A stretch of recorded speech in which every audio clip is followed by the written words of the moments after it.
야, 나이 들면 그냥 다 쓰고 죽어야지. 뭐 하러 아껴? 자식들 줄 것도 없고, 연금도 나오는 거 그냥 내가 쓰고 즐기는 거지.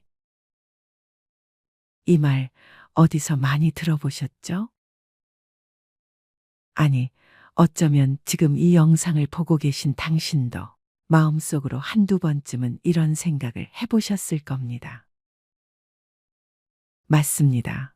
한평생 일하고 자식 키우고 고생만 하셨는데 이제라도 내가 원하는 거, 내가 하고 싶은 거 하고 살아야지. 그게 뭐 그리 잘못이겠습니까? 하지만 이상한 건 그렇게 쓰고 있는데도 왜 자꾸 불안한 걸까요? 사고 나면 허전하고 쓰고 나면 미안하고 명세서를 보면 이게 다 어디 간 거지 싶은 마음.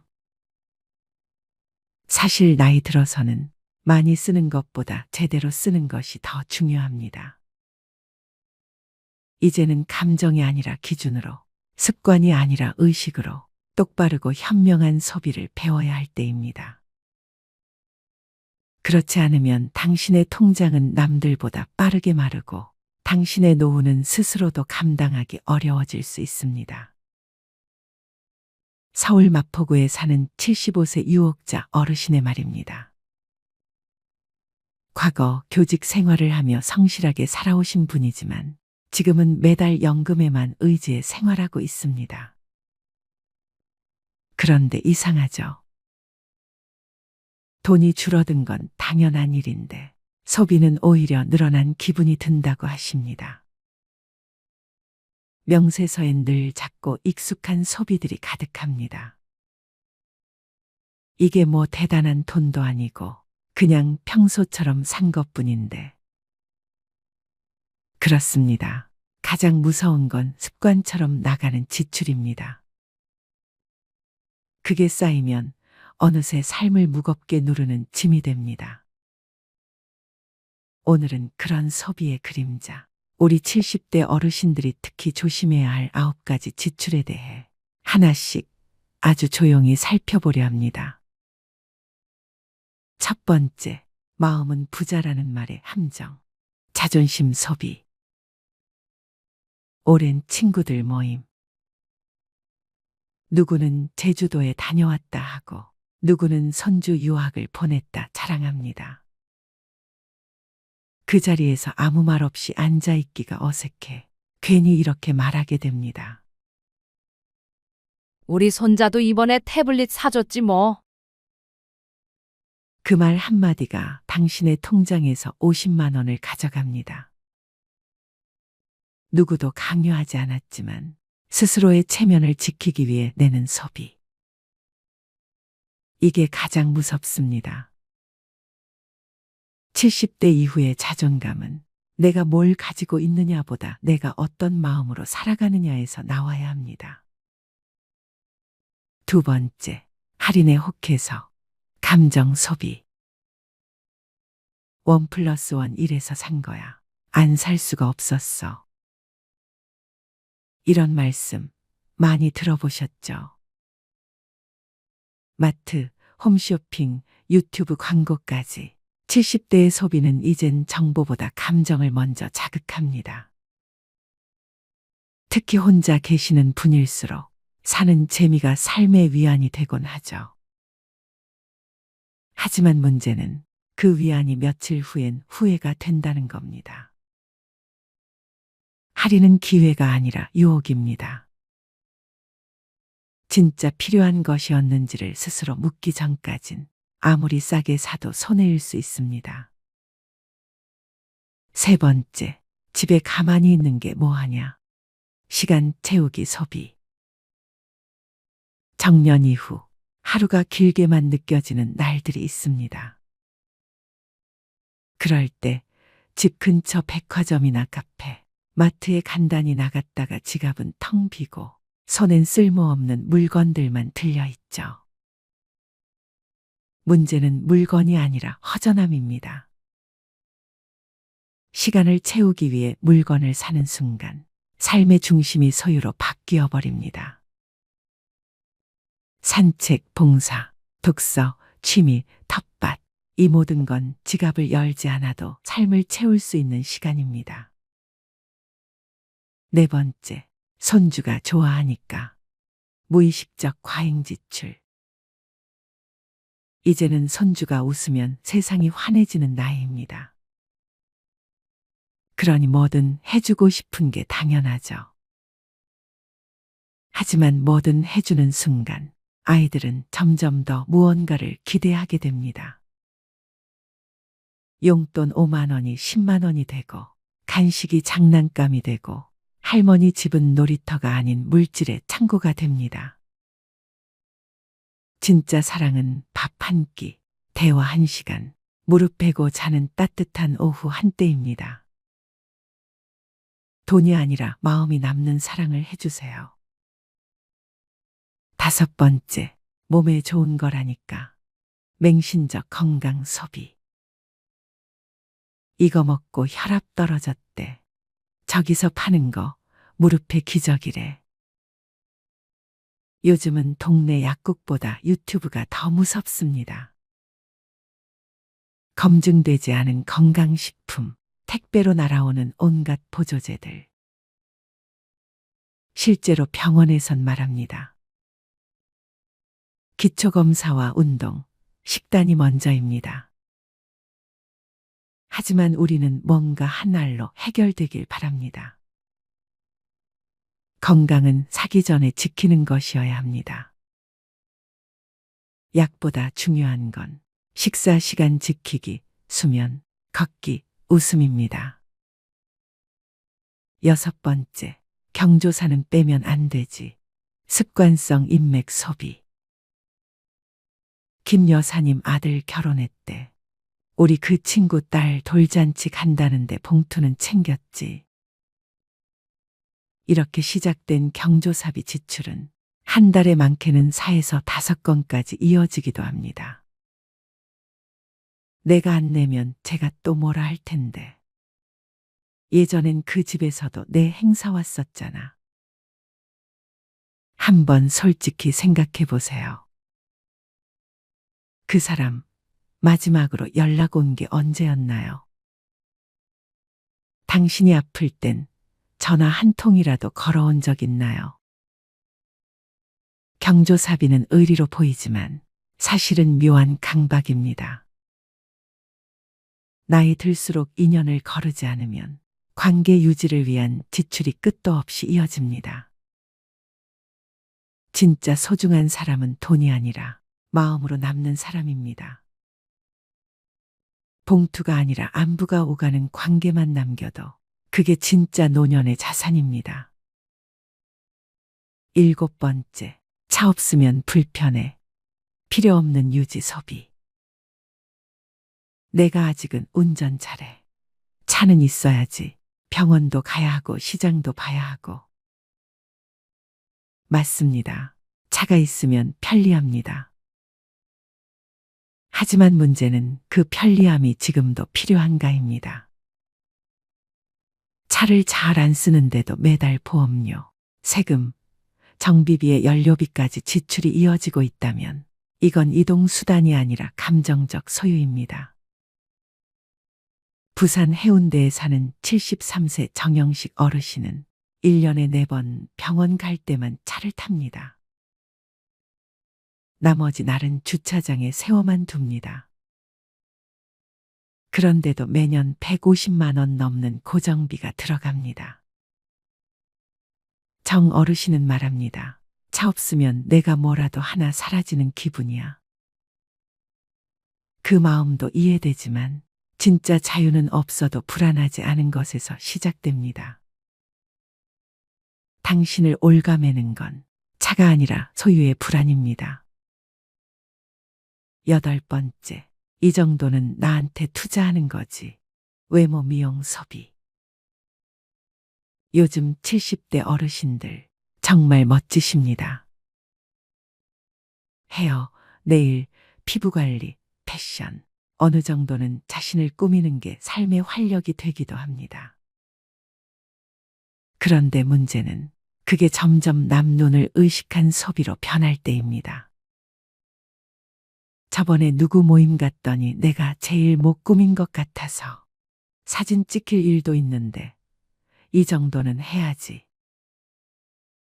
서울 종로의 76세 김영자 어르신은 정기적으로 피부 관리실을 다니고 6개월마다 파마와 염색, 의류 쇼핑을 반복하십니다.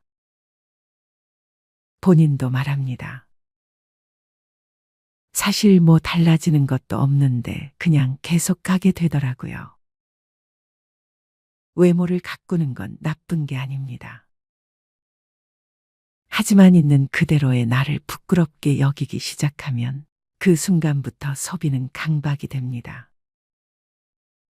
당신의 주름은 흠이 아닙니다. 세월을 견뎌낸 증표입니다.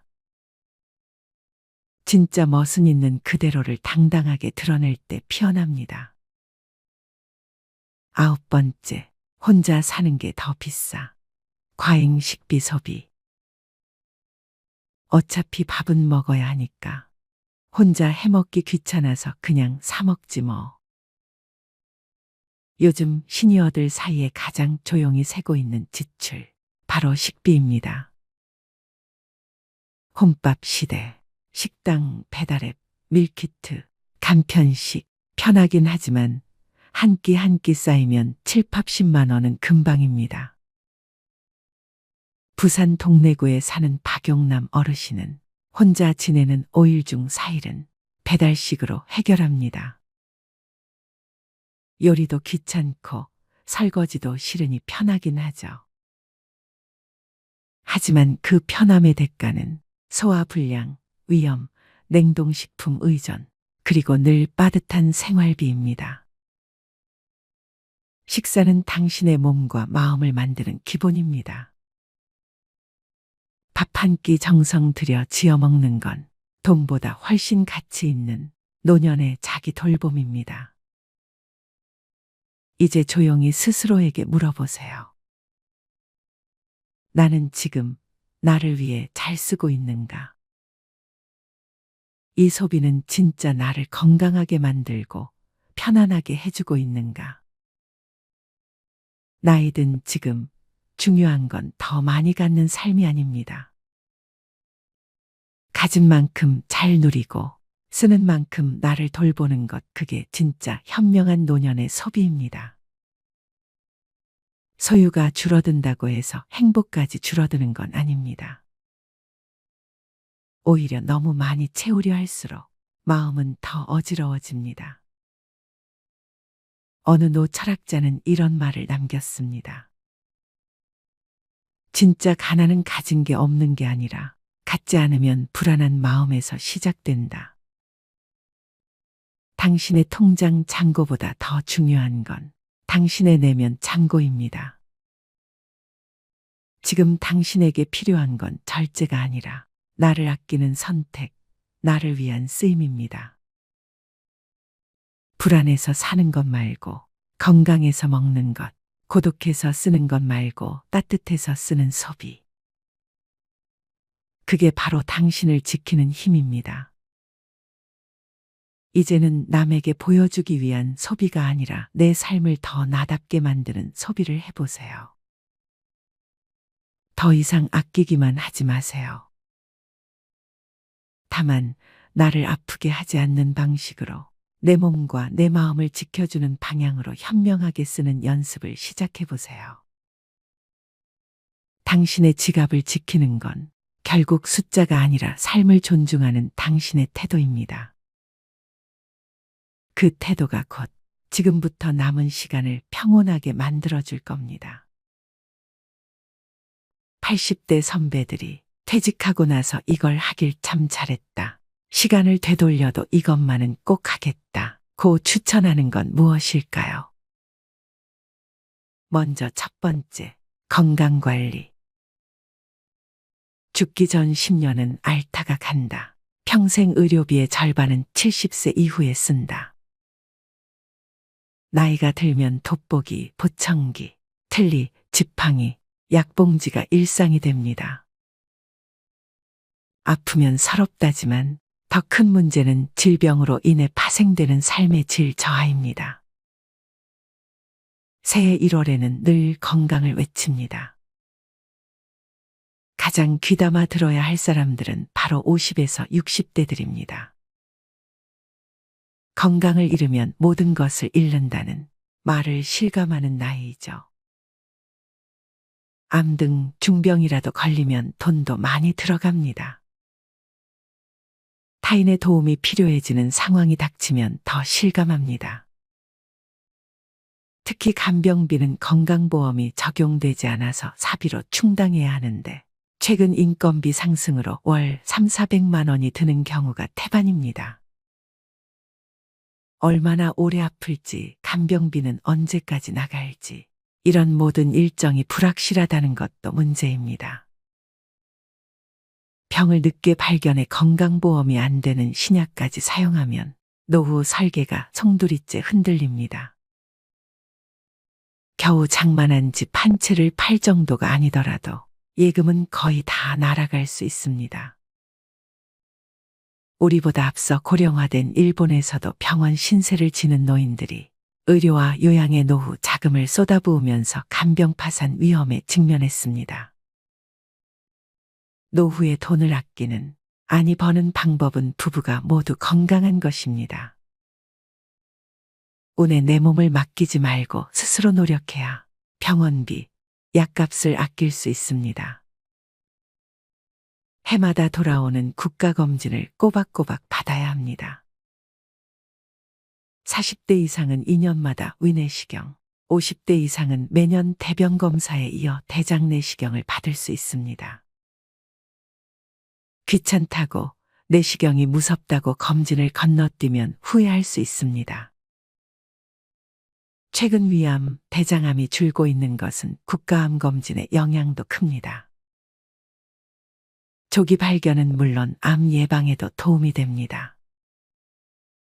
노후에는 건강을 잘 지키기만 해도 흑자 인생을 보낼 수 있습니다. 건강이 곧 돈이기 때문입니다. 음주, 야식, 흡연, 과식, 소파와 한몸 등과 같은 나쁜 생활 습관은 건강을 해치며 노후 파산의 원인이 됩니다. 사랑하는 자녀에게 부모 부양으로 경제적인 부담을 주지 않는 가장 손쉬운 방법이 본인 건강 관리입니다. 평소엔 잊기 쉽지만 치아 관리에도 힘써야 합니다.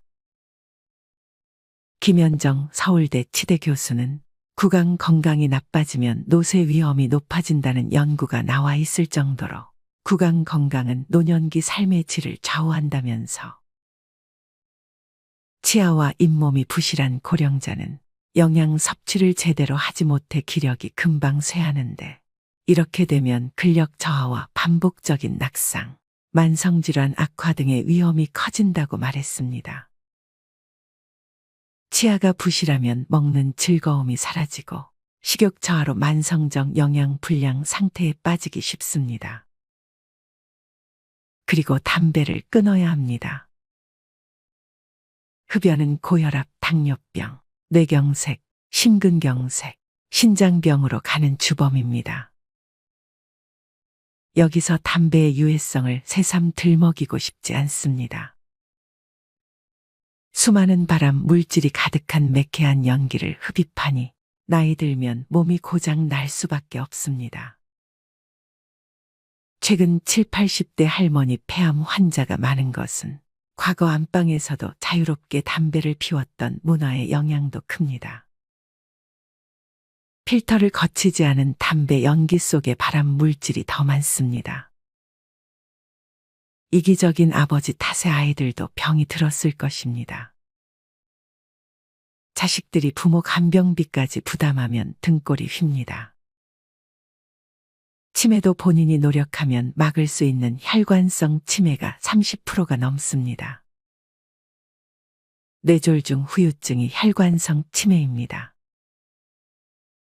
50, 60대는 건강한 노년으로 가는 갈림길입니다.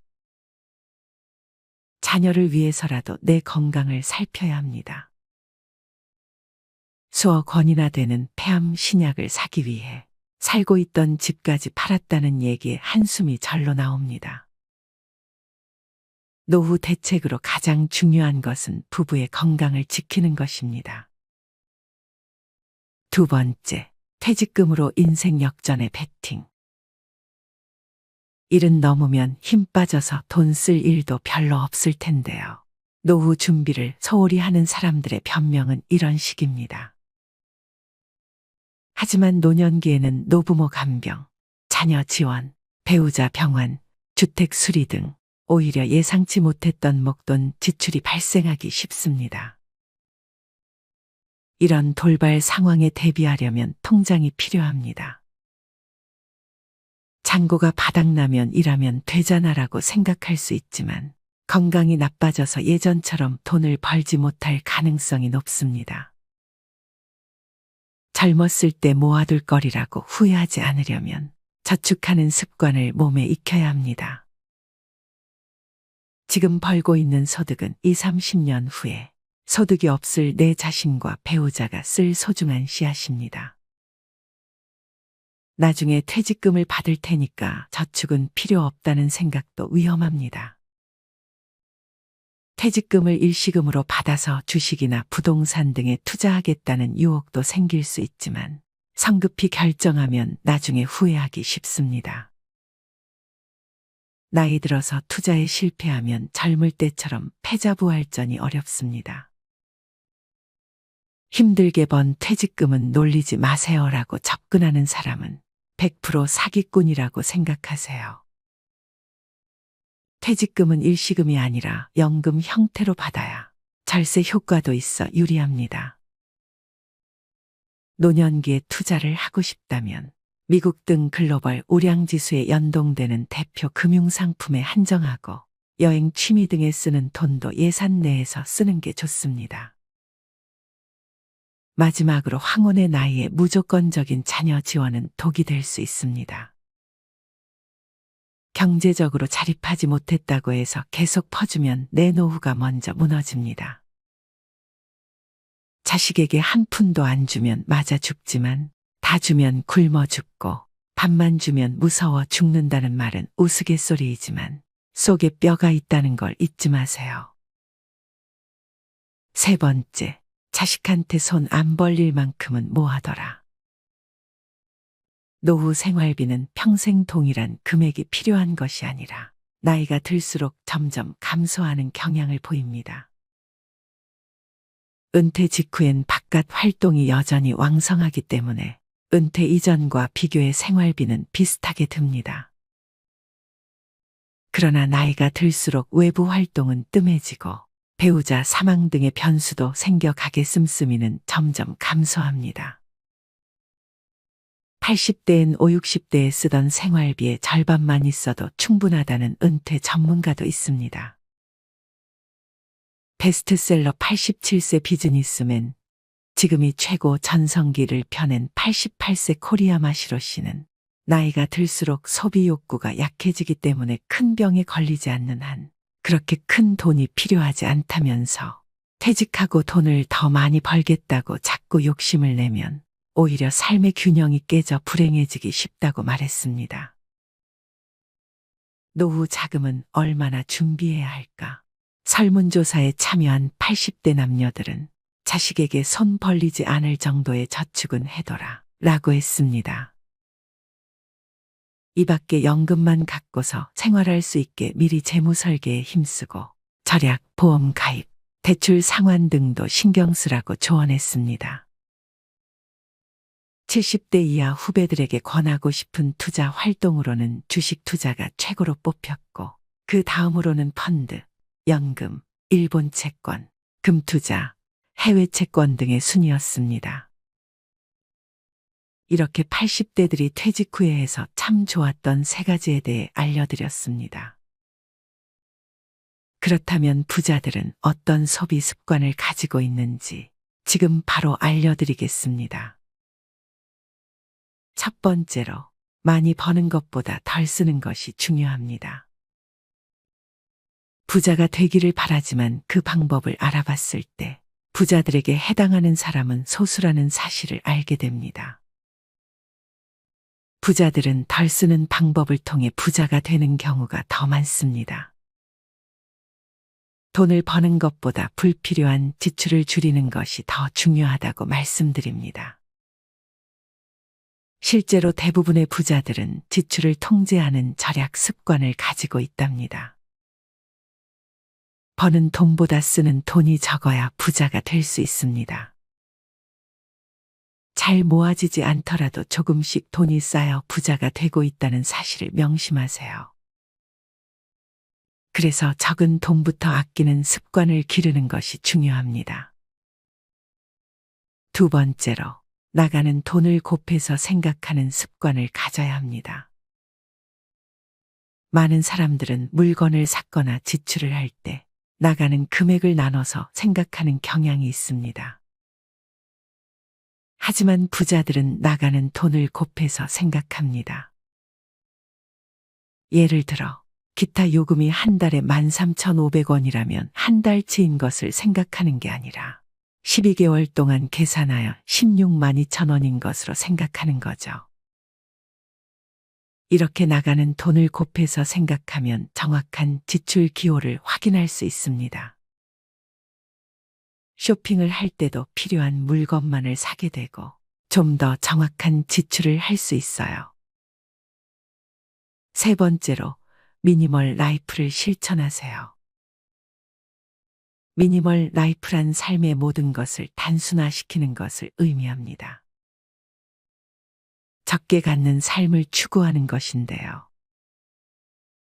필요한 최소한의 물건들만을 가지고 살기 때문에 집안이 깔끔해지고 마음의 여유가 생깁니다. 물건을 줄이기 때문에 가사노동 시간도 줄어들고 경제적으로도 절약이 가능하며 물건을 구매하는 시간과 에너지를 아낄 수 있습니다. 필요하지 않은 물건을 사지 않고 필요한 물건에만 돈을 쓰는 습관을 가지세요. 네 번째로, 과다한 식재료 구매를 줄이세요.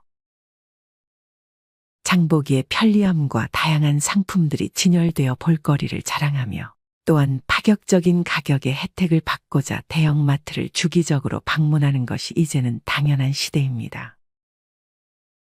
그러나 경제적 소비를 위해 쇼핑함에도 불구하고 당장 필요하지도 않는 먹을거리를 양을 많이 제공하거나 가격을 할인한다는 이유로 충동 구매를 하는 경우도 자주 있습니다. 뿐만 아니라 이렇게 집으로 가져온 식자재는 냉장고에 꽉꽉 채워두게 되며 결국 유통기한을 넘겨버려 먹지도 못하고 폐기 처분하게 된다면 불필요한 비용이 낭비되는 것입니다. 오늘부터는 주말마다 대형마트 대신에 요리를 위해 필요한 식자재가 있을 때마다 방문할 수 있는 우리 동네의 식료품점을 이용해 보면 어떨까요? 볼거리는 부족하고 다양한 상품은 없지만 충분히 합리적인 가격을 제공하고 필요한 것은 대부분 구매할 수 있습니다. 또한 최근 들어 냉장고 파먹기가 유행인데요. 불필요하게 새로운 식자재를 구매하지 않고 냉장고에 보관된 재료만으로 요리를 함으로써 냉장고의 전기 소비 효율을 늘리고 쓸데없이 음식물을 버리는 일을 줄이는 것을 말합니다. 냉장고문에 보관된 식자재를 기록하거나 보관된 식자재로 만들 수 있는 음식을 적어 놓는 노하우를 비롯하여 각종 아이디어를 온라인상에서 얻을 수 있답니다. 이렇게 간단히 부자들의 소비 습관 4가지를 알아보았습니다. 혹자는 이미 부자라서 가치를 따질 수 있는 형편이 된다고 생각할 수도 있습니다. 하지만 소비 습관에 따라 부자가 되는 길을 더 단축시킬 수도 있는 것이죠. 부자처럼 보이려고 애쓰지 말고 진짜 부자가 되려고 노력해 보세요. 많은 사람들이 겉으로 보기에 부자가 보이는 것을 추구하지만 이는 잘못된 마인드입니다. 진짜 부자들은 외부적으로 까만 소박한 생활을 하지만 내면에서는 여유와 깊이를 느낄 수 있습니다. 겉으로 보이려고 분에 넘치는 소비를 하는 것은 가짜 부자로 보이게 할 뿐입니다. 진짜 부자들은 소박한 생활을 유지하며 진정한 부자로 성장하는 것이 중요합니다. 이렇게 부자들의 소비 습관을 통해 부자가 되어가는 방법을 알아봤습니다. 아껴서 소비하는 습관을 부정적인 마인드로 생각하는 것이 아닌 하루하루 부자가 되어가는 가정으로 생각해 보세요. 사는 것을 아끼는 것이 후회하는 것보다 좋다는 사실을 명심해 주세요. 생활비가 부족하면 어떡하지? 퇴직 후의 삶에 대해 대다수 사람들은 돈 걱정부터 합니다. 하지만 80대 선배들은 노년엔 돈보다는 외로움이 더 문제라고 말합니다. 특히 직장에 평생 헌신하며 살아온 회사올인형 남성은 퇴직 후 사회적 고립에 괴로울 수 있는 만큼 지루한 고독감을 극복하는 방법을 알아야 한다는 것입니다. 설문에 참여한 80대 선배들은 노년 고독을 이겨낼 구체적인 방법으로 취미 활동에 참여한다, 지역 활동에 참여한다, 부부 대화를 자주 한다, 부부 가족 여행을 떠난다 등을 추천했습니다. 늙으면 부부밖에 없다는 말이 있다더니. 설문에 참여한 80대 응답자 10명 중 7명은 인생에서 소중히 생각했어야 할 사람은 누구인가라는 질문에 배우자라고 답했습니다. 퇴직 후 고독감을 없애기 위한 최고 방법은 재취업이라는 의견도 있습니다. 회사에 매일 가서 사람을 만나면 고독감은 저절로 해소된다는 것입니다. 또 출퇴근을 매일 하면 자연스럽게 건강도 유지되고 작게나마 수입도 생기니 그야말로 일석삼조입니다. 88세인 코리아 마시로 씨는 회사 정년은 회사가 정하는 것이라고 생각하지만 그럴 필요가 없다면서 일할 의욕이 있고 몸이 허락한다면 내 정년은 100세라는 생각이 필요하다고 말했습니다. 노후 전문가인 오오에 히데키 씨는 회사올인형 남성들은 퇴직 후에 인간관계가 끊어지면 심각한 고독감에 우울증을 앓곤 한다면서 회사에서 친구라고 생각했던 사람들은 그저 직장 동료일 뿐이고 친구는 아니다라고 말했습니다. 퇴직 이후의 인간관계는 회사 다닐 때처럼 긴밀할 필요는 없고 널볕행, 넓고 얇고 행복하게이면 충분하다고 오오에 씨는 덧붙였습니다.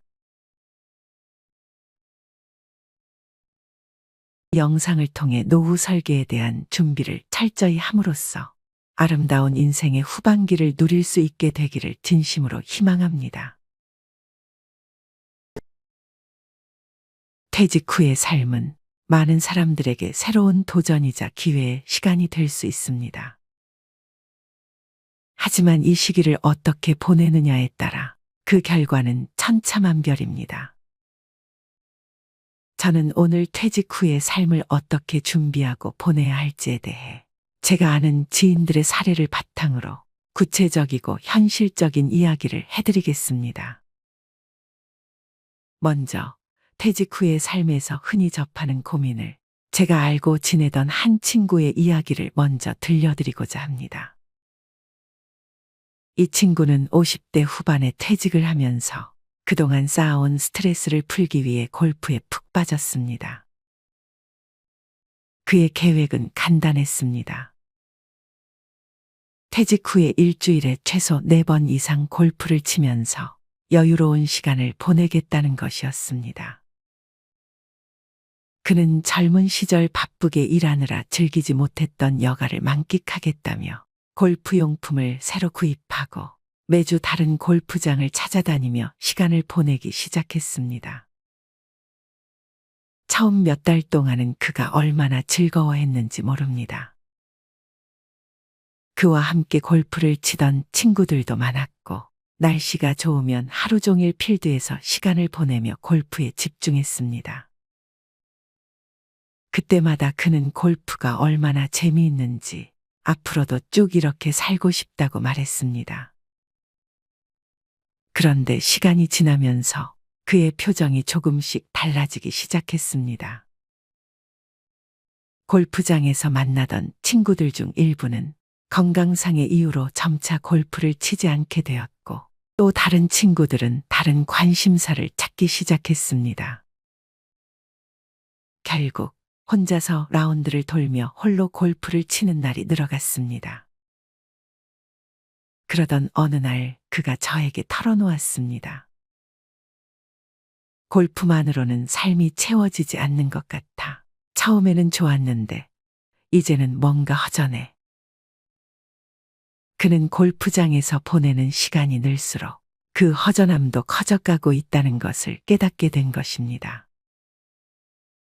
매일 비슷한 일상을 반복하다 보니 골프가 주던 설렘이 점차 사라지고 그 대신에 무엇인가를 더 해야 할 것 같은 불안감이 자리 잡게 되었습니다. 그는 매달 골프비로 400만 원에서 500만 원을 쓰면서도 점점 그 돈이 아깝다는 생각이 들기 시작했습니다. 처음엔 즐기려고 시작한 골프였지만 시간이 지나면서 그는 더 이상 그 활동이 자신에게 큰 만족을 주지 않는다는 것을 깨달았습니다. 그는 결국 다른 의미 있는 일을 찾아야겠다는 결심을 하게 되었습니다. 이 친구의 이야기는 많은 퇴직자들이 공감할 수 있는 부분일 것입니다. 퇴직 후의 여유로운 생활을 상상하며 골프나 여행과 같은 활동에 몰두하지만 결국에는 그 활동들만으로는 삶의 의미를 채우기 어렵다는 것을 깨닫게 됩니다. 그래서 퇴직 후의 삶을 어떻게 계획하고 더 의미 있고 만족스러운 방향으로 나아갈 수 있을지에 대해 좀 더 깊이 생각해 볼 필요가 있습니다. 퇴직 후의 경제적 안정은 많은 사람들이 고민하는 중요한 부분입니다. 많은 사람들이 퇴직 후에도 경제적 자립을 유지하고자 하지만 현실적으로 같은 회사나 같은 업종에서 계속 일하기는 어렵습니다.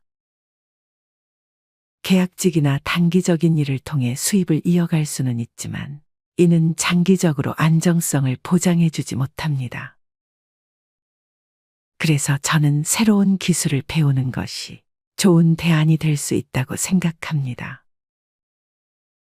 제가 아는 지인은 60대 초반에 퇴직을 했는데 퇴직 후의 경제적 불안을 해결하기 위해 새로운 기술을 배우기로 결심했습니다. 그가 선택한 것은 폴리텍 대학에서 제공하는 도배 기술 교육이었습니다.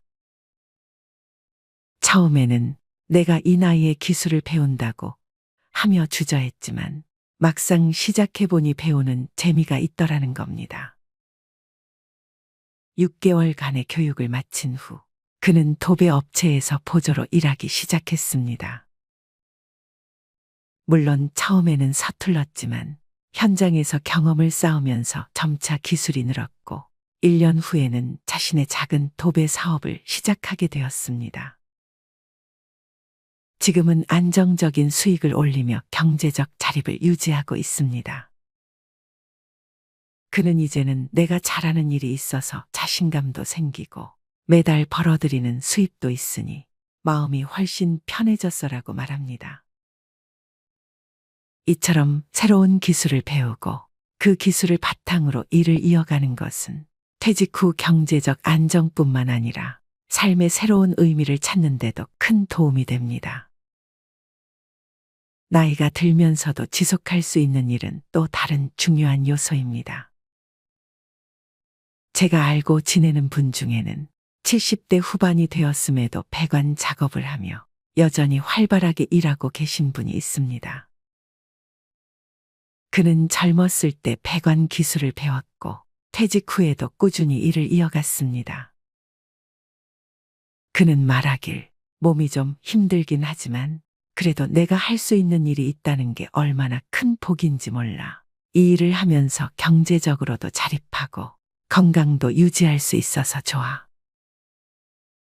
그는 작업당 20만 원에서 30만 원 정도의 인건비를 받고 있으며 일주일에 몇 번씩 일하면서도 충분한 생활비를 벌어들이고 있습니다.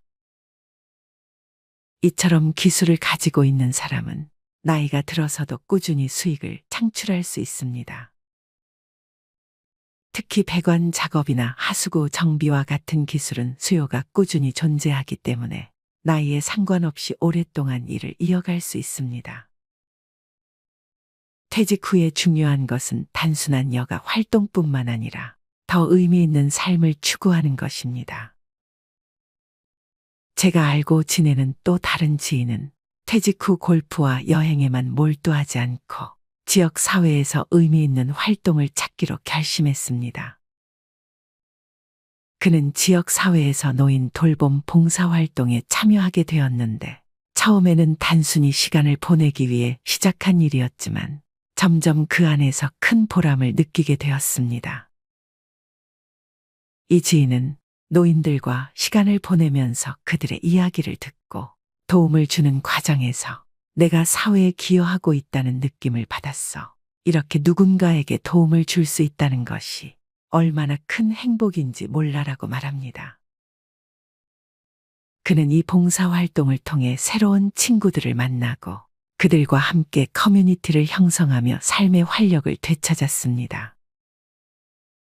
이와 같은 활동은 단순히 시간을 보내는 것 이상의 의미를 가집니다. 봉사활동이나 사회적 기업에서의 일은 경제적 보상을 넘어 자신의 삶에 새로운 의미를 부여할 수 있는 좋은 기회가 됩니다.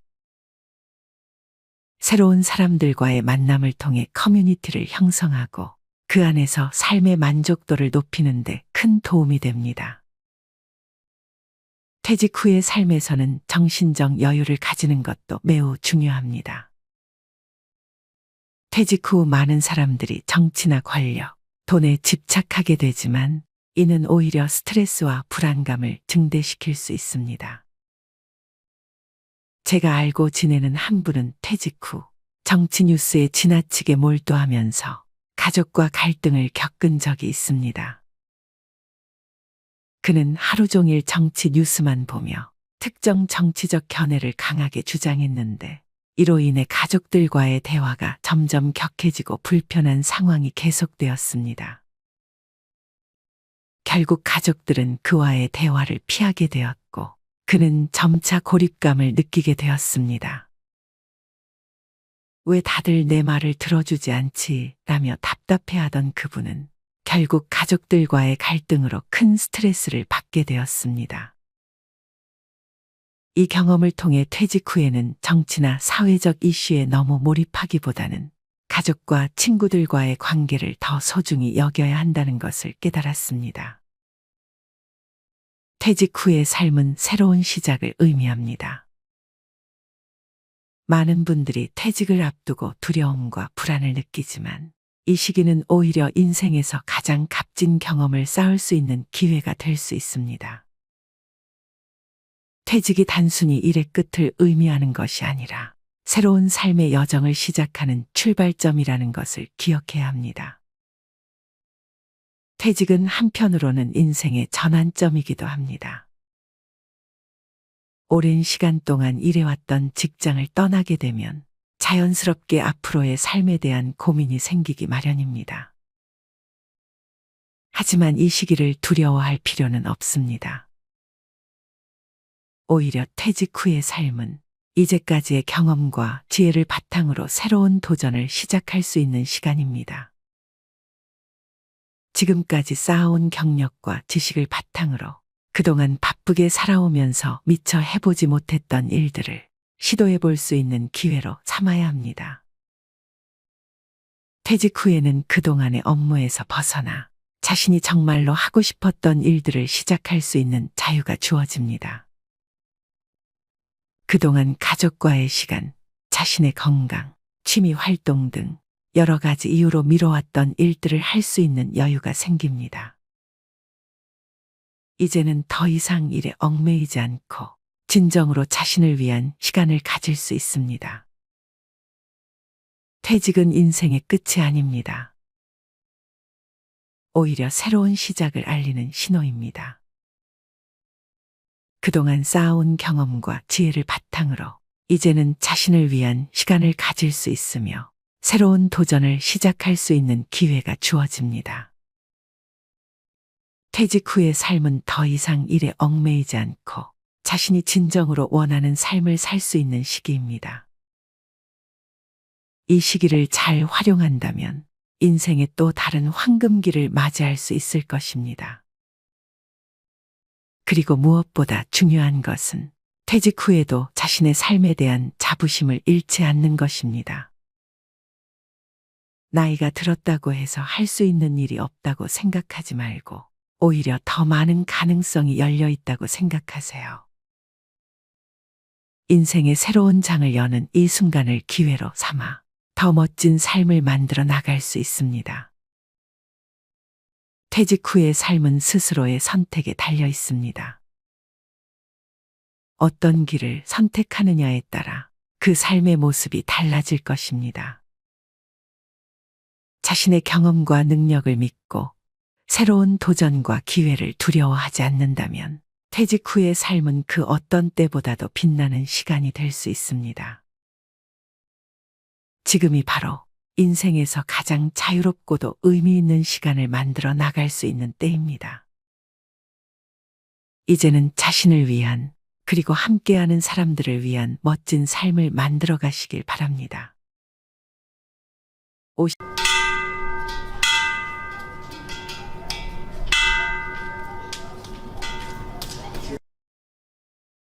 안녕하세요.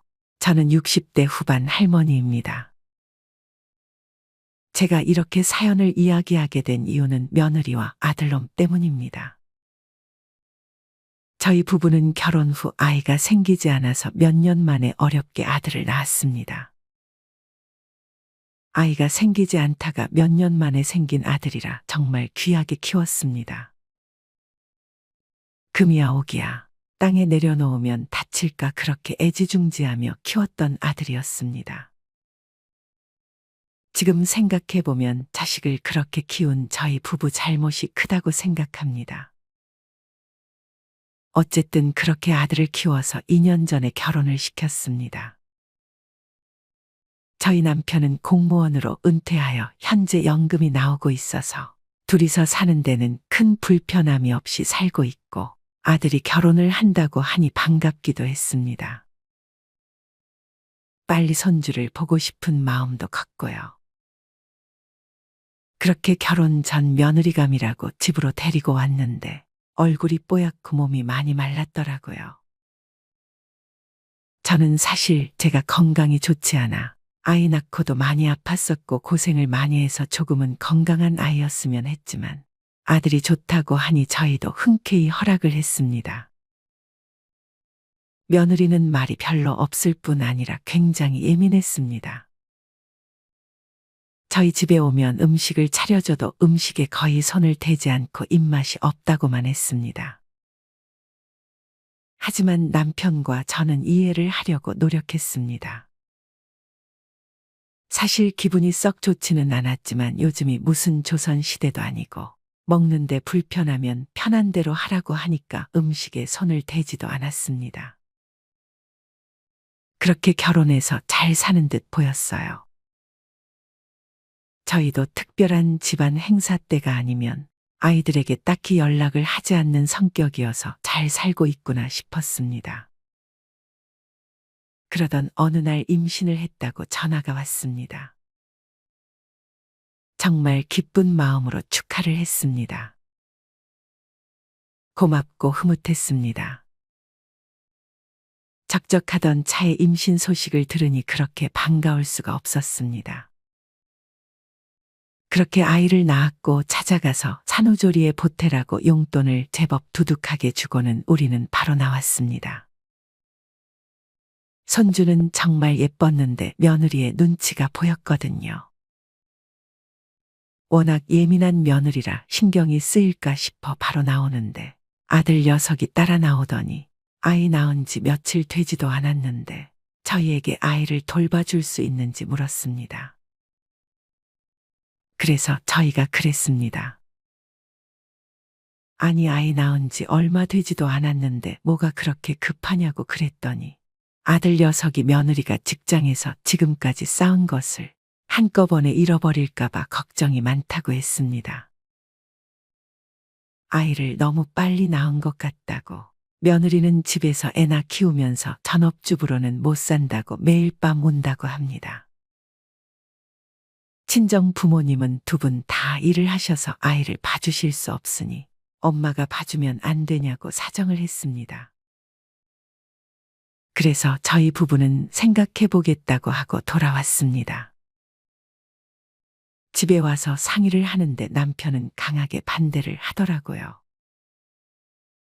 이제 은퇴하고 둘이 여행 다니면서 그렇게 살고 싶은데 몸도 약한 제가 아이를 돌보다가 병이라도 날까봐 걱정이라고 거절하라고 하더라고요. 그리고 남편은 며느리가 워낙 예민해서 아이를 돌보다가 계속 부딪히지 않겠어? 그냥 아이 돌보는 사람을 찾으라고 하든지, 애 엄마가 직접 보라고 해. 라며 심하게 반대를 하더라고요. 그때 남편 말을 들었어야 했는데 지금 생각해 보니 참 많이 후회가 됩니다. 그 뒤 아들 녀석은 저에게 전화를 계속하여 아이를 돌봐달라고 졸랐고 저도 차마 아들 녀석 말을 거절하지 못하고 그러겠다고 승낙을 해버렸습니다. 사실 손주가 눈에 밟혀서 손주 보고 싶은 마음이 더 컸던 것 같았습니다. 얼마 뒤 며느리는 출산 휴가 3개월이 지났다며 손주를 데리고 왔습니다. 이때부터 손주 육아를 시작하게 되었습니다. 손주 키우기 정말 힘들었습니다. 밤에 잠을 잘 자지 못하는 손주 때문에 잠도 잘 못 자고 할 일이 태산이었습니다. 끝이 없는 육아 활동에 지쳐 진절머리 치기 시작했습니다. 다행히 남편이 있어서 많이 도와주었지만 손주를 데리고 온 뒤 남편과 다툼의 빈도가 늘어나기 시작했습니다. 손주를 맡긴 뒤로 며느리가 사사건건 전화로 취조하듯이 묻거나 명령조로 이야기를 해서 남편은 아주 못마땅해 했습니다. 그러다가 사건이 하나 터졌습니다. 어느 날 며느리가 집안에 CCTV를 설치하겠다고 한 것입니다. 며느리가 말을 참 직설적으로 하는데 집으로 와서 남편과 저를 보며 어머니, 며칠 후에 CCTV 설치하는 분이 올 거예요. 그럼 안방이랑 거실에 설치하시면 돼요. 라고 말을 했습니다. 이 말을 듣고 있던 남편은 그동안 참았던 것이 터진 것처럼 화를 내기 시작했습니다. 이 집이 내 집이냐? 누구 마음대로 CCTV를 설치해? 그런데 며느리의 그 다음 말이 더 가관도 아니었습니다. 아니, 저는 어머님이 제 이야기를 잘 못 알아들으셔서 아기 상태를 CCTV 보면서 설명하려고 그랬죠. 그런데 왜 화를 내시는 거예요? 그 말에 남편은 어디서 배워먹은 행동이야? 우리가 가만히 있으니 아주 우습니? 라며 고함치며 화를 내기 시작했습니다. 그리고는 남편이 말했습니다. 그렇게 못 믿겠으면 네 자식 네가 키워라. 그랬더니 며느리가 엎어져 울기 시작합니다. 한참 울더니 벌떡 일어나 하는 말이 아버님이 도대체 왜 화를 내시는지 모르겠다고 했습니다. 옆에서 보고만 있던 아들놈은 부모님에게 따집니다. 자기 마누라한테 왜 그러냐고 도리어 저희에게 역정을 내고 있고요. 참 기가 막히더라고요. 제가 말리고서야 일단락이 되긴 했지만 남편은 손주를 그만 애들한테 보내라고 성화이고 저도 참 많이 힘든 시간이었습니다. 며느리가 예민한 줄은 알았는데 직접 부딪혀 보니 상상했던 것보다 훨씬 심한 정도였습니다. 주말에는 며느리가 우리 집에 방문하면 집에 먼지가 너무 많아서 아이 호흡기에 안 좋아요. 어머님, 환기 제때 시키고 있죠? 아이 분유병 속이 청결하지 않은 것 같은데 소독하고 있어요? 라며 무슨 검사관이 조사하듯이 말을 했습니다. 방바닥에 머리카락 하나 떨어져 있는 꼴을 보지 못하고 아이가 먹으면 어떻게 하냐고 제게 잔소리를 하더군요. 그때쯤 저도 인내심이 바닥을 보이고 있었던 시기라 며느리에게 말했습니다. 나는 청결하지도 못하고 부지런하지도 못해서 못 키우겠으니 네 자식 네가 데려가서 키워. 그랬더니 며느리가 정말 날 보고 그럽니다. 어머니, 아버님이 돈이 많으셔서 유산 주실 게 많이 있으시면 저도 집에서 애만 보고 살고 싶어요. 근데 어머님 아들이 능력이 안 돼서 제가 돈을 안 벌면 집은 언제 사고 애는 무슨 돈으로 키워요. 다른 집들은 시부모님이 집 사주셔서 시작부터가 달라요. 라며 저에게 도끼를 품고 말을 하더라고요. 아들놈은 옆에서 가만히 보고만 있고요. 진짜 기가 막히더라고요. 아니, 요즘 애들은 다 이런 건가요? 그날 아들 며느리를 보내고 남편 붙잡고 한참을 울었습니다. 저희가 집을 못 사줬지만 전세 구해서 그 집에서 살고 있는데 그게 못마땅했던 것인지, 그 전셋집 명의가 아들 명의가 아니고 제 명의라서 그런지 잘 모르겠습니다. 저는 하나밖에 없는 아들이고 그 정도 여유도 있고 하니 아들 명의로 집을 사주자고 했지만, 남편은 아들이 독립심이 생길 때까지 그러는 게 아니라고 한사코 말리더라고요. 만에 하나 과부되어 저 혼자 남게 되면 돈 없어 애물단지 취급받는다고요. 며느리가 하는 행동을 보니 남편 말이 맞았다는 확신이 들었습니다. 그 뒤 우리 부부와 며느리는 극도로 사이가 좋지 못했습니다. 사실 며느리가 밉게 나오니 손주도 예뻐 보이지도 않고, 크면 클수록 더 힘들게 하고 저도 건강이 많이 좋지 않아서 걱정이 많아집니다. 그러다가 큰 사건이 벌어졌습니다. 손주가 걷기 시작하면서 더 분주해졌는데, 하루는 신나게 걷다가 뛰다가를 반복하더니 제가 잠깐 한눈 판 사이에 아이가 넘어졌습니다.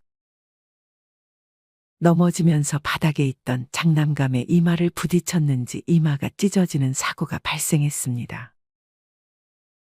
아이는 자지러지게 울지, 이마에 피는 흥건하지, 남편과 어찌 할 바를 모르겠더라고요. 그렇게 정신 차리고 병원에 데려가서 아이 이마 상처를 소독하고 왔습니다. 의사가 큰일 아니라고 괜찮다며 많이 놀라셨겠다며 저희 부부를 위로하는데 저도 모르게 눈물이 나더라고요. 그렇게 의사가 괜찮다고 하는 말을 듣고 아들에게 전화를 했습니다. 다쳐서 병원에 왔는데 괜찮으니 너무 걱정하지 말라는 말까지 했습니다. 그리고 집에 돌아왔는데 잠시 후 며느리와 아들이 방으로 들어오더라고요.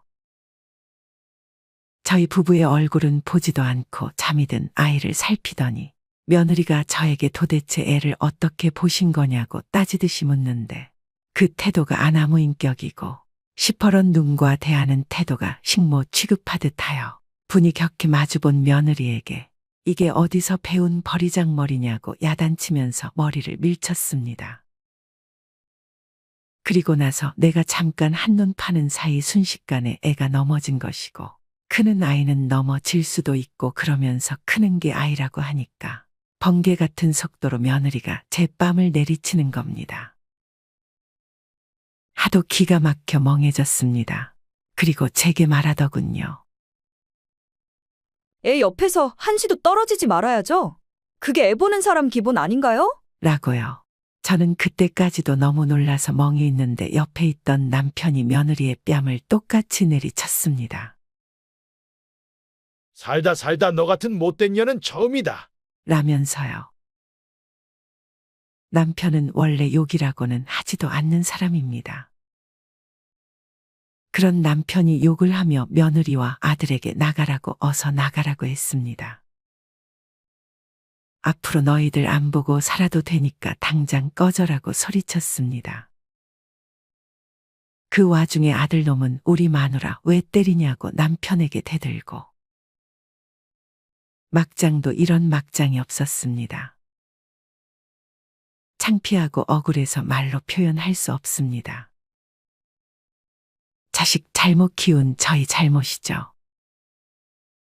그렇게 그날 밤 우리 부부는 평소 먹지도 않는 소주를 사다 놓고 둘이 마시면서 밤새 울었습니다. 그리고 다음 날 남편이 말하더군요. 그냥 자식 없는 셈 치자. 며느리 욕할 필요도 없어. 요즘 세태가 그런가 보. 우리 집 말고도 집집마다 더한 집안도 있을 거야. 자식 잘못 키운 내 잘못도 크지만 공무원 하면서 죽어라고 일만 하고 재테크에 신경 못 쓴 내 잘못이 한몫한 것 같네. 라고 했습니다. 그 와중에 아들놈은 다음날 아이 어떻게 할 거냐고 저에게 전화하는데 이런 미친놈을 자식이라고 제가 지금까지 애지중지 키웠네요. 우선 남편이랑 휴대폰 다 꺼버리고 짐을 쌌습니다. 저희는 큰 돈은 없지만 지금 있는 돈이면 앞으로 충분히 먹고 살 정도는 됩니다. 그냥 우리는 우리들끼리 살기로 결정을 했습니다. 그리고 부동산에 전화를 해서 아들놈이 전세로 살고 있는 집 전세를 빼달라고 했습니다. 급하니까 최대한 빨리 빼달라고요. 저희는 그렇게 아들, 며느리 모르게 아무도 모르는 남쪽 바닷가 지방으로 이사하기로 결정해 곧 실행할 계획입니다. 아들이 살고 있는 집을 다른 사람에게 전세 내놨다고 하니까 아들 집에 난리가 났죠. 부동산 사장님이 무슨 일이냐고 궁금해 하더라고요. 그 뒤 아들놈이 전화를 하고 난리가 났습니다. 전화통에 불이 나더라고요. 조금 있으니 며느리도 전화를 합니다.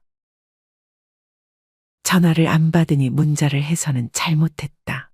잠깐 생각이 못 미쳤다. 다시는 안 그러겠다. 용서해 달라고 했습니다.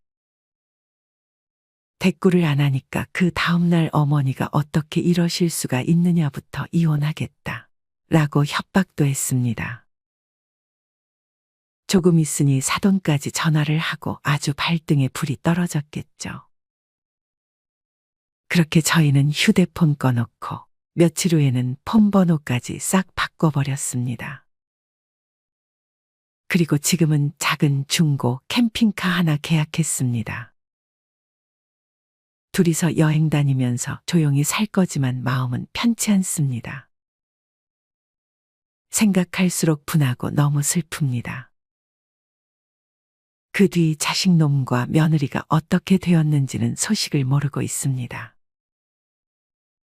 귀한 자식 키운 정이 그립고 가끔 손주가 보고 싶지만 마음을 내려놓고 미련을 지웠습니다.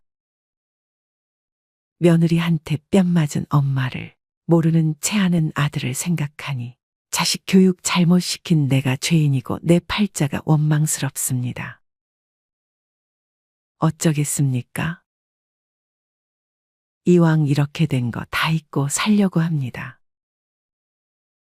저 마음을 어디 하소연도 못하고 실어 보낼 수 없습니다. 밤마다 우는 소쩍새 울음소리에 내 하늘 몰래 스며들게 하고 싶습니다. 자식 잘못 키운 엄마가 신세 한탄하며 눈물로 썼습니다. 고맙습니다. 이어서 사연 하나 더 들려드리겠습니다.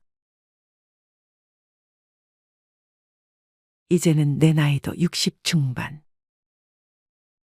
평생 밉든 예쁘든 아이들 키우는 재미로 살고 이제야 평화로운 노년을 꿈꾸고 있습니다.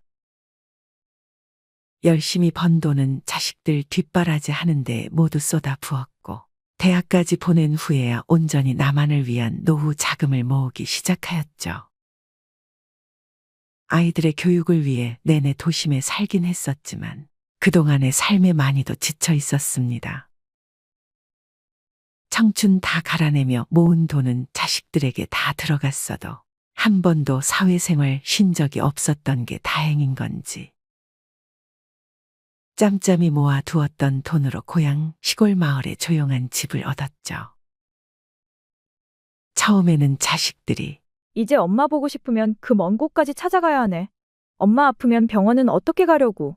그냥 여기 있어. 하며 서운한 티를 냈습니다. 하지만 이제는 마음의 여유를 찾고 싶어 누군가 지어놓은 전원주택을 하나 사 고향으로 돌아왔습니다. 어렸을 적 친구, 동네에 사시던 아주머니들, 이제는 나이가 들어버린 저도 반갑게 맞이해 주었습니다. 내심 이제는 외지인 취급을 하지 않을까 걱정했지만 기우더군요. 시집가기 전까지 부모님과 함께 살고 있었던 마을의 모습은 그대로 유지되고 있었습니다. 덜어는 주변 농사 짓는 이의 논이나 밭에 가 소일거리를 하고 돈을 받기도 하였죠. 그렇게 시골살이에 적응해 나가는 동안 자식들은 저마다 좋은 짝을 만나 결혼을 했습니다. 엄마, 나 잘 살게. 애기 가지면 엄마도 자주 보러 갈 거야. 눈물 지으면서 말하는 딸. 그런 딸에게 그냥 너만 잘 살면 돼. 엄마도 알아서 잘 지낼 테니 걱정하지 마. 하고 얘기해주는 수밖에는 없었습니다. 큰아들이야 워낙 오래전부터 출가해 혼자 살고 며느리도 시댁이라고 나를 멀리해 자주 보지는 못했지만 나이 30이 다 되어 갈 때까지 품 안의 자식이었던 딸은 달랐습니다. 결혼해서도 하루가 멀다 하고 저에게 전화에 눈물바람이기 일쑤였죠. 엄마, 나 너무 힘들어. 결혼하면 마냥 좋을 줄 알았는데 집안일은 끝이 없고, 회사 일도 제대로 못 보고, 애는 어떻게 가져? 하고 푸념을 늘어놓으면서요. 그런 딸에게 저는 애기 가지면 더 힘들 게다. 너 같은 성격이면 더 할 거야. 잃는 것도 많지. 하며 어쭙잖은 위로를 해주었어요. 그럼 딸은 저에게 그렇게 힘든데 엄마는 자식을 왜 둘이나 낳았어? 하고 물어보았습니다. 저는 곰곰이 생각하다 너네 오빠는 첫째라 모든 게 서투르고 조심스러웠다면 너 키울 때는 그제서야 여유도 생기고 사랑으로 볼 수 있게 되더라. 그 사랑으로 버티고 키웠지. 하고 대답해 주었습니다. 딸은 그 말을 듣고도 아직은 응석밖에 못 부리는 아이인 것 같았죠. 실제로 결혼하고 1, 2년간은 한 달에 한 번은 꼭 저를 찾아왔습니다. 딸 네 집에서는 왕복 2시간 거리. 사위도 힘들고 고될 테지만 딸 아이를 따라서 꼬박꼬박 제대로 된 카페도 흔하지 않은 시골로 내려와 주었어요. 그러다 어느 날 시골로 내려온 딸이 선물이라며 작은 상자 하나를 내밀었습니다. 여행 다녀오면서 엄마 선물도 사왔지. 열어봐. 장모님, 얼른 열어보세요. 하고 보채는 딸네 부부를 보며 뭔가 싶어 기쁜 마음으로 상자를 열어보았습니다. 상자 안에는 한 사진이 있었는데요. 한눈에 무슨 사진인지 알아보겠더군요. 너네들 애기 가졌냐? 정말이야? 하고 들뜬 목소리로 물어보았습니다. 딸은 눈물까지 글썽거리며 응, 엄마. 나도 이제 엄마 된데 8주 정도 됐어. 하고 저에게 다가와 와락 안겼습니다. 저도 딸이 장하고 고마워. 잘했다. 잘했어. 초기인데 조심해야지. 왜 또 여기까지 내려와? 전화로 말해도 되는데. 하고 딸의 등을 토닥여 주었습니다. 사위도 저희를 보며 흐뭇하게 웃고 있고 딸은 눈물을 흘리면서 초음파 사진을 보며 종알종알 떠들기 시작했습니다. 이 조그만 게 내 애기래. 진짜 신기해. 엄마, 배는 언제쯤 불러와? 나 아직 회사에도 얘기 못했어. 하며 호들갑을 떨더군요. 딸아이가 돌아간 후 저는 설레이는 마음으로 손주가 태어나기만을 기다렸습니다. 주변 지인들에게 아들이랑 딸, 요즘은 어떤 성별을 더 좋아하나? 나는 손녀였으면 좋겠는데. 하고 물어보기도 했죠. 지인들은 저마다 나는 우리 딸이 워낙 예민했어서 그런가 손자가 좋더라. 남자애들은 사고를 얼마나 치는데 요즘은 딸 낳아야 사위들도 자식 키우는 맛 느낀대. 하고 거들기도 했는데요. 저도 어떠한 성별이든 첫 손주가 태어난다고 하니 설레었습니다. 아들 내외는 처음 결혼 허락 받으러 왔을 때부터 어머니, 저희는 애 안 낳고 저희 둘만 잘 살기로 했습니다. 이미 처가댁에도 양해 구했고요. 어머니도 저희 의견 존중해 주셨으면 좋겠습니다. 하고 통보한 상태였습니다. 그래서 덧딸의 자식이 궁금했던 것 같아요. 시골에서 지내는 동안 시간은 쏜살같이 지나갔고 어느덧 딸 애가 출산을 하는 날이 다가왔습니다. 출산 전 사위가 저에게 전화해 장모님, 수진이 출산한 후에 산후조리 장모님이 해주실 수 있을까요? 워낙에 장모님에게 의지를 많이 하잖아요. 하고 물었습니다. 저도 거절할 수도 거절하고 싶은 마음이 들지도 않아 뭘 당연한 걸 조심스럽게 물어보나. 당연히 그래야지. 하고 대답했습니다. 정말 감사합니다, 장모님. 한두 달만 도와주세요. 용돈은 섭섭지 않게 챙겨드릴게요. 하더군요. 저는 거기에 대고 엄마가 딸 봐주는 건데 무슨 용돈은 용돈이야. 그걸로 수진이 먹고 싶다는 거, 우리 손주 필요한 거에나 쓰게. 앞으로 돈 들어갈 일 많어. 라고 해버렸습니다. 저는 아직도 그때의 제가 했던 말을 후회합니다. 저라는 사람의 도움을 받을 때에도 금전적인 대가를 지불해야 한다고 생각했으면 이렇게 극단적인 상황까지는 오지 않았겠죠. 제 딸은 건강한 아들을 출산했습니다. 사위는 내심 딸을 바랐던 것 같지만 그래도 제 새끼라고 막상 태어나고 나니 요즘 말로 눈에서 꿀이 뚝뚝 떨어지더군요. 하지만 딸은 달랐습니다. 매일매일 밤낮 없이 울어대는 아기, 제왕 후 찢어질 것 같은 배, 출산 후 전몸살까지. 그 예민한 아이가 버틸 수 없는 문제일 것 같다고 생각은 했습니다. 하지만 제가 아이들 2달 봐주는 동안 딸은 점점 히스테릭하게 변해가기만 했습니다.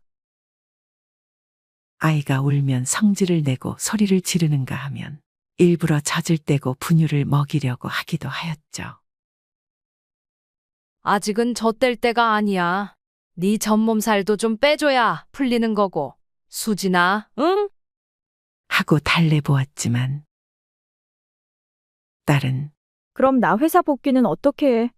지금부터 4달 후에 복귀해야 한다고. 요즘 분유도 잘 나오잖아. 엄마까지 짜증나게 왜 이래? 하며 성질을 내기 시작했죠. 그런 딸 때문에 2달만 손주를 봐주기로 했던 건 자연스럽게 반년으로 늘어났습니다. 제가 있으니 딸은 점점 더 안정되어 가는 듯 보였어요. 그런 딸에게 저는 엄마라고 처음부터 자식이 예쁜 건 아니야. 물론 그런 사람도 있지만 처음에는 어색하고 낯선 마음이 드는 게 당연해. 계속 보다 보면 더 이뻐지는 거지. 하고 말했습니다. 딸도 몇 개월이 지나서야 자신의 아들을 안고 그런가 봐. 눈이 진짜 나 어렸을 때 빼다 박았지? 코는 남편 닮았고. 진짜 신기해. 하며 예뻐하기 시작했습니다. 내심 마음이 놓였죠. 하지만 딸은 회사 복직을 앞두고 제가 시골로 내려간다고 하자 엉엉 울기 시작했습니다. 그러면서 엄마 가면 난 어떡해? 나 아직 둘만 있는 건 적응 안 됐는데. 회사 다니면서 애는 어떻게 보지? 하며 서름을 터뜨렸습니다. 저도 밤낮 없이 애를 보고 딸의 사위까지 시중을 들다 보니 지칠 대로 지쳐있는 상태였죠. 그래서 너도 해버릇 해야 알지. 힘들면 엄마가 다시 올라올 테니까 해봐. 하고 달랜 후 시골로 돌아갔습니다. 딸은 온몸으로 화났다는 티를 내며 퉁명스럽게 저를 배웅했고요. 회사에 복귀하고 나서도 툭하면 엄마 어린이집에 좀 가줘. 나 회사에 있는데 애가 열이 난대. 장모님, 제가 지금 출장 나와 있는데요. 수진이가 또 울고 불고 난리예요. 죄송하지만 저희 집에 좀 가주세요. 하며 저를 불러냈습니다. 자다 깨서 허겁지겁 차를 타고 고속도로를 달리며 딸 아이 집에 갔던 게 한두 번이 아닙니다. 딸, 사위 모두 야근이 있는 날이면 1시간을 달려 손주네 어린이집으로 가서 아이를 데리고 와 두 사람이 퇴근할 때까지 기다려야 했습니다. 이런 시절이 계속되었고 아이가 크면 나아지겠지 싶어 참았습니다. 하지만 딸 아이의 예민함은 손자가 크면 클수록 심해졌어요. 손자도 나는 왜 친구들 다 가는데 유치원에 남아 있어야 해? 나는 왜 늦게 데리러 와? 하면서 딸아이 부부에게 불만을 토로하곤 했습니다.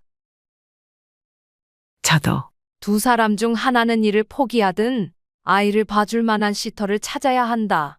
고 조언했지만 듣질 않더군요. 거의 손주가 5살이 되던 해까지 저는 시골과 딸아이 집을 일주일에 3번은 왔다 갔다 하는 삶을 살고 있었을 때였습니다. 그동안 딸이며 사위는 달에 20-30만 원 가량 기름값이나 될까 하는 돈만 주며 손주를 저에게 떠맡겼습니다. 심지어는 어느 날 저를 불러다 앉혀놓고 엄마 나 부탁할 게 있어. 들어줄 거지? 하고 물어보는 겁니다. 저는 불안한 마음에 뭔지 들어야 결정하지. 말해봐. 했고 딸은 눈물 지으며 엄마 우리 도저히 이렇게는 못 버텨. 그래서 말인데 우리 유준이 초등학교 들어가기 전까지만 엄마가 키워줘. 우리가 주말에는 꼭 애 보러 내려갈게. 하는 겁니다. 저는 그 순간 무언가로 머리를 한 대 얻어 맞은 느낌이었습니다. 이제는 자기 자식까지 저한테 떠맡기려 하다니. 제가 시골에 있어 자주 왔다 갔다 하지 못하니 아예 저희 집에 데려다 놓겠다고 하는 거였죠. 저도 기가 막혀 애는 부모가 키워야지. 지금 나한테 맡겨놓고 나중에 같이 살려면 정 안 붙어. 그런 소리 하지 마. 하고 완곡하게 거절했습니다. 딸애는 제 옆에 찰싹붙어 애교를 부리며 아이, 엄마 딱 2년만 부탁해. 나도 그때 동안 근무하다가 재택으로 돌릴 거야. 하더군요. 사위도 무릎까지 꿇고 앉아 장모님, 저희 둘 외벌이로는 도저히 안 됩니다. 부탁드립니다. 하고 고개까지 숙이고 저에게 애원했습니다. 저는 화가 나 그럼 자네, 수진이? 내가 애 봐주는 공으로 얼마 주겠나? 하고 물었습니다. 그랬더니 딸과 사위는 눈이 휘둥그레해지면서 엄마 갑자기 왜 그래? 엄마 돈 필요해? 하고 묻더군요. 그 말을 들으니 머리 끝까지 열이 차올라 내가 그동안은 손주 예쁘고 내 딸 안쓰러워서 다 해줬지. 하지만 나도 아이 있으면 제대로 밭일을 나갈 수가 있나? 수입도 한 푼 없는데 어떻게 살란 말이야? 하고 역정을 냈습니다. 사위는 아무 말 없이 앉아있고 딸은 엄마 우리도 빠듯한 거 알면서 그래. 우리 집 대출에 이자 내고 나면 남는 것도 거의 없어. 엄마는 모아둔 돈 있잖아.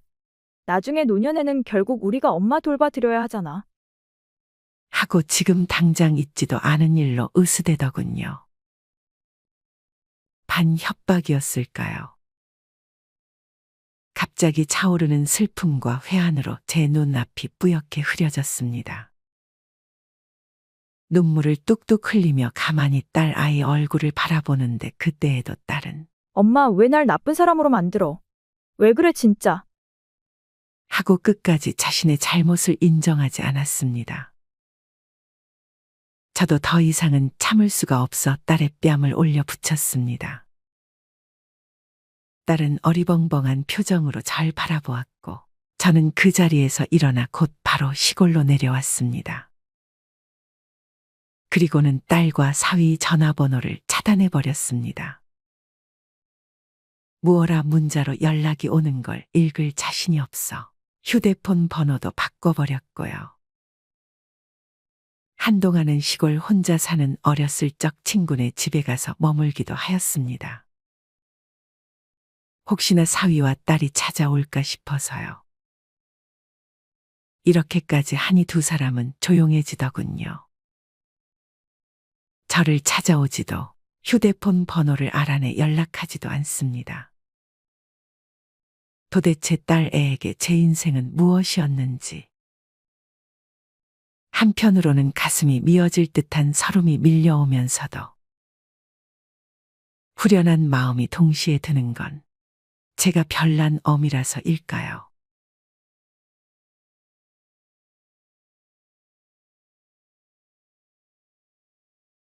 이 사연을 들으며 무슨 생각이 드셨나요? 가슴 한켠을 뭉클하게 하는 사연입니다. 부모님은 자식 키워 결혼시키면 한시름 놓는다고들 합니다. 그러나 이제 손주 키워 초등학교 보내야 한시름 놓는 시대가 된 것 같습니다. 맞벌이 부부가 늘면서 손주 육아를 전담하느라 환갑 전후에 다시 엄마 역할로 복귀하는 할머니가 늘고 있습니다. 부모라는 존재, 특히 어머니는 근본적으로 자녀에게 필요한 존재가 되고 싶어 합니다. 자신으로 말미암아 자녀가 좀 더 나은 삶을 살았으면 좋겠고 그 결과에 자신의 노력이 기여하길 간절히 바랍니다. 이게 거의 모든 부모가 자녀의 삶에 집착하는 이유입니다. 한국의 부모는 자식 사랑이 남다릅니다. 내 자식과 관련한 일이라면 그 상대가 어떤 존재이건 온몸을 던져 방어하고 자신은 부족하고 힘들게 살더라도 자식만은 더 나을 길을 걷게 하고 싶어 합니다. 그 과정에서 종종 나를 상실한 채 오로지 자녀에게 올인하는 모습을 보이기도 합니다. 부모의 보호와 배려, 허용과 일방적인 물질 제공에 익숙해진 자식은 결코 부모를 존중하지 않습니다. 자신이 무엇을 해도 자신이 받게 될 혜택은 크게 다르지 않다는 걸 본능적으로 아니까요.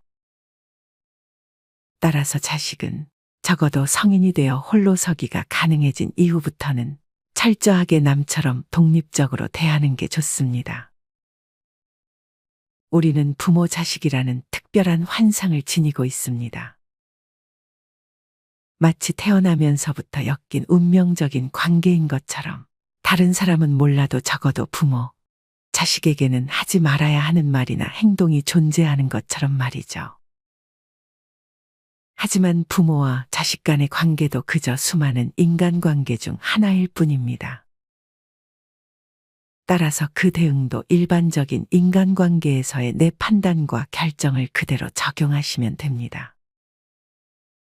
이렇게 하지 못하면 부모가 자아를 잃게 됩니다. 내 삶과 내 미래, 내 취향과 내 행복을 고민해도 모자랄 시간에 자식에 관해 걱정하거나 고민하며 그것을 해결하기 위해 에너지를 사용하고 있다는 건 엄청난 시간과 에너지 낭비입니다. 그 시간과 에너지를 나를 위해 쏟았다면 지금보다 훨씬 더 나은 삶을 살고 있을 겁니다. 자식은 부모 인생의 성적표도 아니고 부모가 노후에 받을 보상도 아닙니다.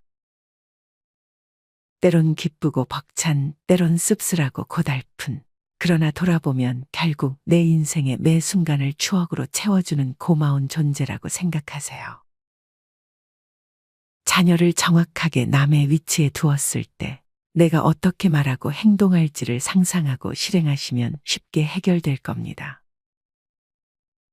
그런 실행 자체가 오히려 자녀의 건강한 삶을 위해 도움이 됩니다. 가족을 위해 나를 포기하거나 희생하는 것이 마치 미덕인 것처럼 포장되는 것은 우리 어머니들 세대까지로 충분합니다. 자식보다 남편보다 내가 먼저여야 합니다.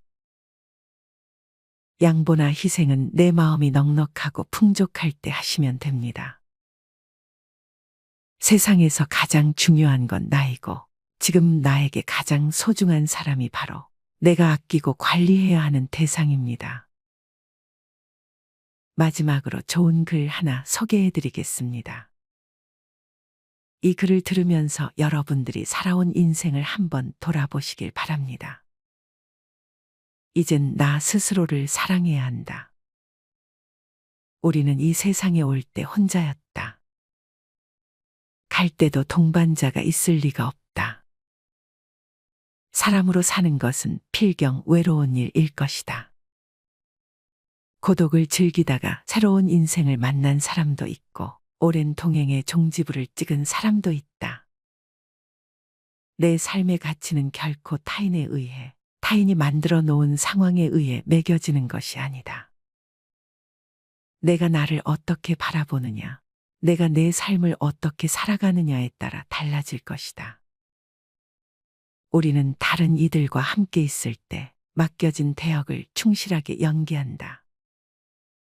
늘 정해진 각본대로 따라하는 훈련이 자신의 진정한 모습을 잃어버리게 만든다. 당연히 스스로를 솔직하게 대면하지 못하는 사람이 생기기도 하고, 자기 자신을 평가하고 투자하는 데 철저히 인색했다. 혼자인 사람은 가장 자유로운 사람이다. 그러나 사람들은 자신의 배역에 익숙해져 있는 터라 이런 자유를 마주하게 되면 오히려 충격에 빠진다. 그래서 상당수의 사람들이 혼자라는 사실을 참을 수 없어 한다. 혼자는 곧 외로우며 공허하고 단정 짓고 착각 속에 빠진다. 하지만 사람은 모두 자신의 길을 당당히 걸어가야 한다. 이젠 자식도 배우자도 일상의 삶에서 잠시 내려놓고 그들만큼이나 사랑한 열정을 오래 잊고 지냈던 나 자신과의 사랑을 위해 사용해 보기로 하자.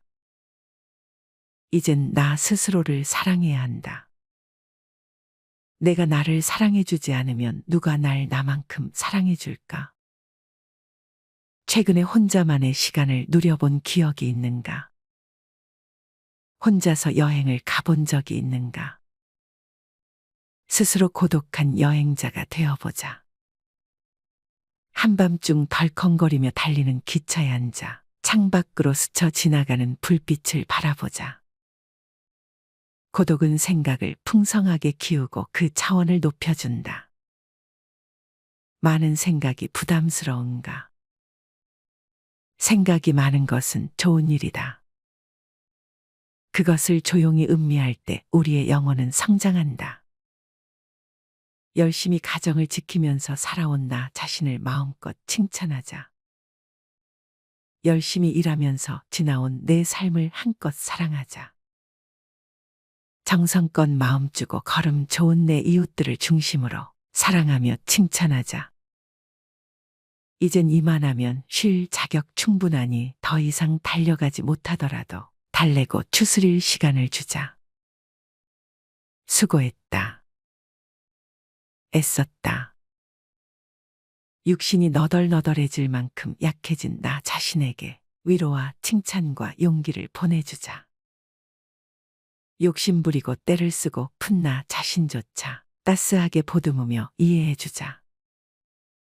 잠시 거울 속에 내 얼굴을 정면으로 쳐다보자. 노화를 느낀 언젠가부터 자세히 보기 싫어진 내 얼굴이지만 오늘은 거울 속에 내 얼굴을 정면으로 뚫어져라 바라보자. 10년 전, 20년 전, 30년 전 사진의 내 얼굴을 생각하며 구석구석 찬찬히 현재의 내 모습을 바라보자. 저렇게 늙어가는구나. 나는 우울하고 안쓰러운 마음이 들 것이다.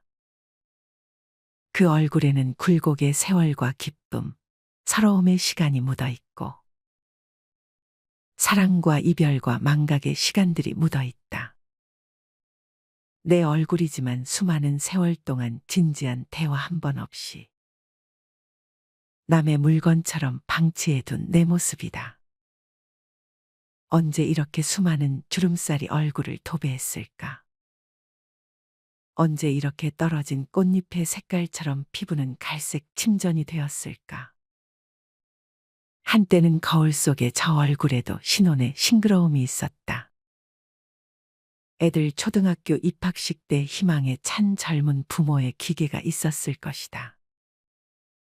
경제적 궁핍함에 힘든 세월 속에서도 꿋꿋이 웃음을 잃지 않던 얼굴이었고, 애들의 교육 문제로 일희일비하던 극성스런 부모의 얼굴이었다. 갑자기 먼 길 떠나는 부모님과의 영원한 이별을 회한의 눈물로 보내드린 얼굴이었고, 지금은 당시 부모님의 얼굴로 쓸쓸히 거울 속에 있다. 낯설게 변해버린 굳은 무표정의 얼굴에게 이젠 진정으로 좋은 표정을 선물해주자. 지난 세월 근심과 걱정 속에서 찌들어간 내 얼굴에게 앞으로는 웃음과 희망을 전해주고 더 이상 주름살은 남겨주지 않도록 노력하자. 열심히 살아온 내 얼굴에게 그동안 너무 고마웠다고 말해주자.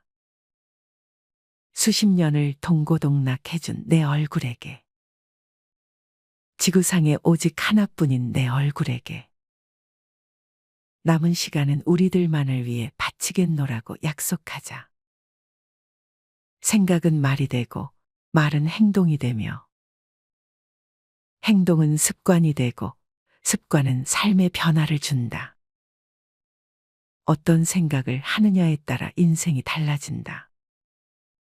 내가 나를 사랑하지 않으면 남들 또한 나를 사랑해주지 않을 것이다. 첫 번째, 내가 제일 좋아했던 취미 생활을 시작하자. 두 번째, 내가 진짜 가보고 싶은 여행지로 훌쩍 떠나자. 세 번째, 신발은 지금까지 신었던 가격보다 좀 비싼 걸로 투자하자. 네 번째, 마음을 터놓을 수 있는 친구에게 당장 전화해보자. 다섯 번째, 아직 용서해주지 않았던 사람이 있다면 가슴을 열고 용서해주자. 그러면 내가 편해진다. 여섯 번째, 거리가 멀더라도 맛집으로 이름난 식당을 찾아 나 자신에게 음식 선물을 해주자. 일곱 번째, 매일 아침 눈을 뜨는 순간 나는 사랑받기 위해 태어난 사람이고 지금 이 순간이 가장 행복한 사람이라고 외치자. 이 글을 읽은 모든 사람이 과거에 어떻게 살았던 지금 당장부터 행복했으면 한다.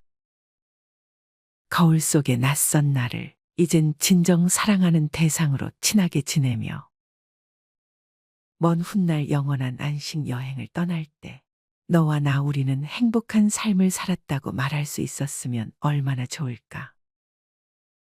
내가 먼저 내 얼굴을 사랑해라고 말하고 바로 행동을 했으면 합니다.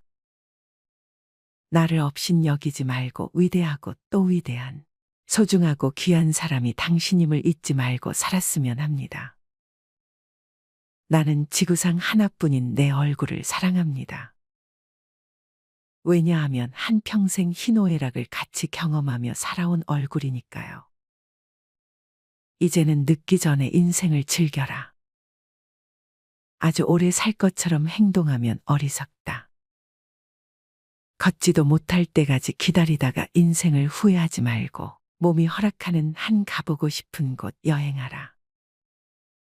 혹시 병 들더라도 겁먹거나 걱정하지 마라.